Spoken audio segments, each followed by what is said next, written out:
today's video, I'd like to talk about effortless living. And I posted a short post on this on my blog, sendoutyourroots.com. But I wanted to give a video on this because I feel it's so important, because many of us struggle. You know, Christians should not struggle, but we need to live the life, or the kind of life, that God intended. If you look at animals, for example, they do not labor and toil for survival. They just go out and gather what they need to survive. They're gatherers. And if you look at the plant life, for example, plants are the same thing. They're planted in the ground. They receive the nutrients. They don't labor and toil for it. They just receive it. They receive the sunlight. They receive the rain. Everything is just a receiving in both the animal kingdom and the plant kingdom. However, when it comes to mankind, we are in the labor and toil mode because of the curse that was brought on by the way of thinking that Adam developed in the garden after eating the tree of the knowledge of good and evil. He thought he had to do something to survive.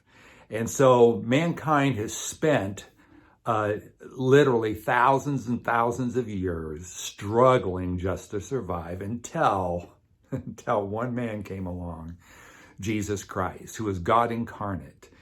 Jesus showed us how we were meant to live and how we could live as men. God became a man. He became the prototype of what we should be. And so he was the firstborn among many that would follow.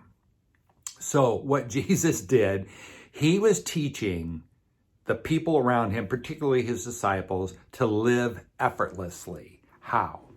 From within. Jesus lived a life of just communion with the Father. He just did what he heard the Father say, and what he saw the Father doing from within, okay? So he was living from the inward realm of the Holy of Holies that was within him, what we would call today our human spirit. His spirit mingled with the Holy Spirit, communicated to his mind what God wanted him to do and how, or what he could do to solve certain situations. Do you think it took effort for Jesus to heal the sick? None. No effort. It took no effort to walk on water. It took no effort to calm the sea. It took no effort to be transported from the middle of the sea to where their destiny was in a flash, in a moment, in a twinkling of an eye, if you will. It took no effort for him to take so little to feed so many. 5 loaves and 2 fish to feed 5,000 men only, not including women and children. No effort. Was there any effort for Peter to pay the taxes for himself and Jesus? All you had to do is go throw a line in the water and pull out the first fish. Now, I was always taught that probably that fish took a while to get there so Peter could contemplate what Jesus was trying to teach them. But I personally believe that as soon as he threw it in, the fish grabbed onto the line and he pulled out the coin out of the fish's mouth. All this without effort. So what Jesus was teaching us is, listen, I am what you should be, or who you should be. So when Jesus died on the cross, he broke off that false, fake identity that Adam gained in the garden, and he released us from the bondage of having to live under the curse of painful toil and labor to survive.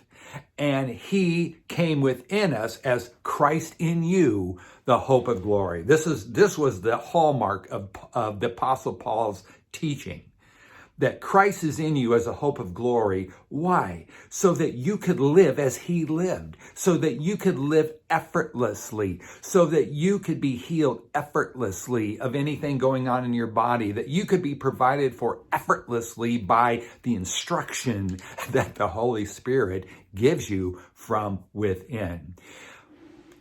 Jesus did not live by observation. He did not live by man's philosophy or what man taught or what he saw outside of him. He lived from the Father within him, and his entire ministry was to teach us how we were meant to live. We were meant to live from inside, the inside out. Our inside world would affect the outside world, not the outside world having such a profound and devastating effect on our inside world. So my friends, this is a very short video and there's so much to say about this topic, but I wanted to give you an idea that we're not supposed to live in struggle and painful toil and labor. We're not supposed to grind it out. We were meant to live effortlessly from the inside out by the mind of Christ, by the Christ in us as the hope of glory. Hope you enjoyed the video and I'll see you next time.